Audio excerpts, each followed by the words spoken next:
4 British Christians have begun a legal challenge at the European Court of Human Rights today. 2 of them, including the British Airways worker Nadia Wader, lost their jobs after visibly wearing crosses.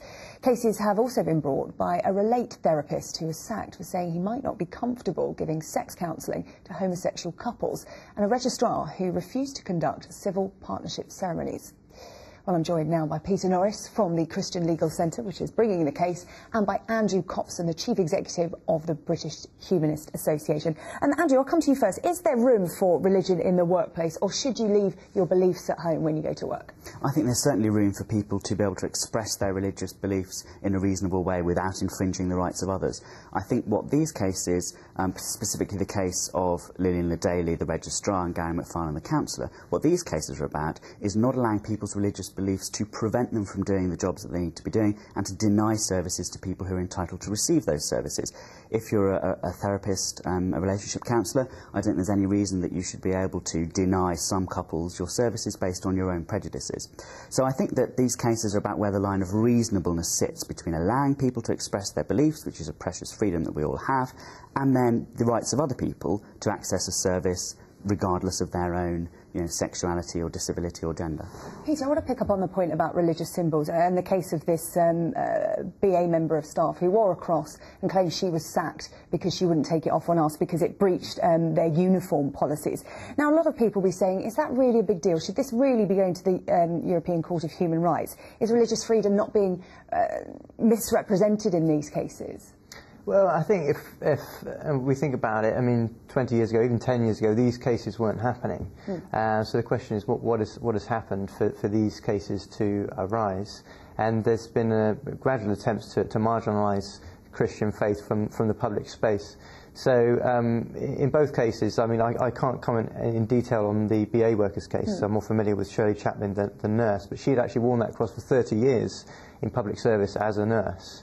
But new health and safety rules came in and she was asked to remove that. Yeah, no, you raise a good point, but those concerns actually came up later in the case. Initially it was only about visibility.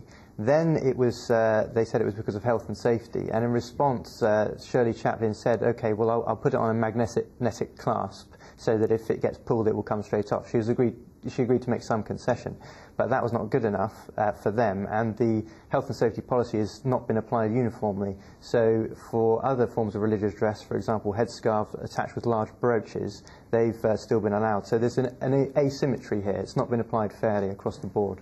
Andrew, should there have been more discretion on the part of the employer? Could they have accommodated these people without affecting others? I certainly think that accommodation should be taken very seriously in cases like this, and I think that employers, including BA and the employer of Shirley Chaplin, both generally tried, as employers generally will try, to accommodate those requirements. There's no reason why people shouldn't be able to wear crosses, especially if they're under their uniforms. There's no reason why they shouldn't be able to wear them as brooches or whatever.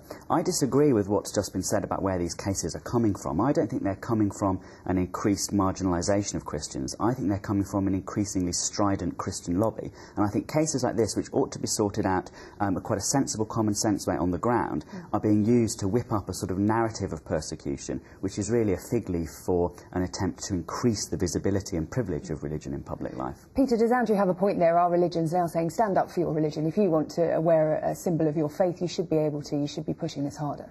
I think there's an awareness that religion, and Christianity in particular, is being marginalised. But in these cases, it's important to note that no person lost out on a service that they were entitled to. So we're talking about reasonable accommodation. Accommodation can be made for people to come in and do the duties that these Christians were saying they'd rather not do.